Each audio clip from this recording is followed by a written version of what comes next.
মানুষের বাচ্চাটাকে ফেলে দিয়ে গেল। আগে জানলে তো কষ্ট করে শিকারই যেতাম না, এটাকেই খেয়ে ফেলতাম। আহারে, বাচ্চাটার গায়ে মুখে কেমন কালো দাগ। দেখে মনে হয় এই জন্যই শহরের মধ্যে কোনো নিষ্ঠুর মানুষ নিজের রক্তকে এইভাবে ফেলে গেছে। এই মানুষ জাতির কাজ বোঝা বড়ই মুশকিল।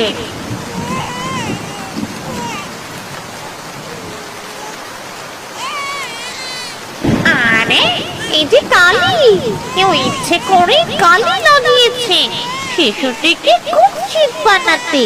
এত সুন্দর শিশু।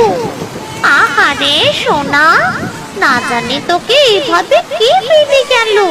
থাক থাক, কে তোকে ফেলে যাক, আজ থেকে তুই আমার মেয়ে।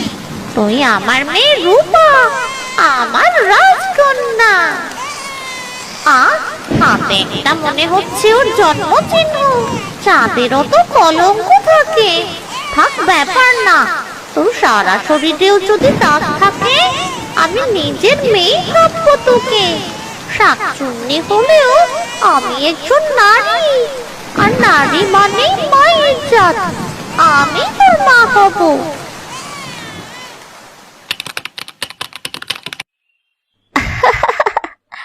বাহ, মালাটি কি সুন্দর হয়েছে, আর আমাকেও নিশ্চয়ই সুন্দর লাগছে। যাই তো, গিয়ে দেখি আমায় কেমন লাগছে।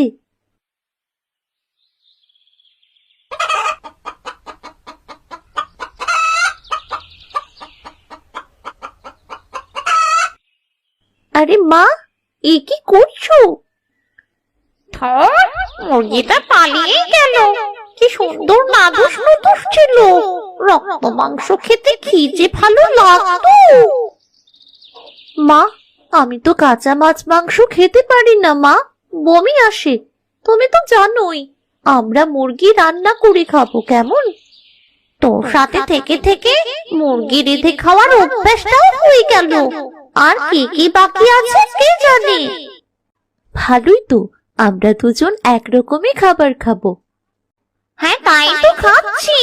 মুরগি রেঁধে খাও, মাছ ভেজে খাও, কত জ্বালা। আমি হলাম কি শাকচুন্নি। আমার কাছে সৌন্দর্য কি আর শোভনই বাকি। আমি শুধু শিকার করব আর খাবো। ওসব আমি বুঝি না মা, তোমাকেও সৌন্দর্য ভালোবাসতে হবে।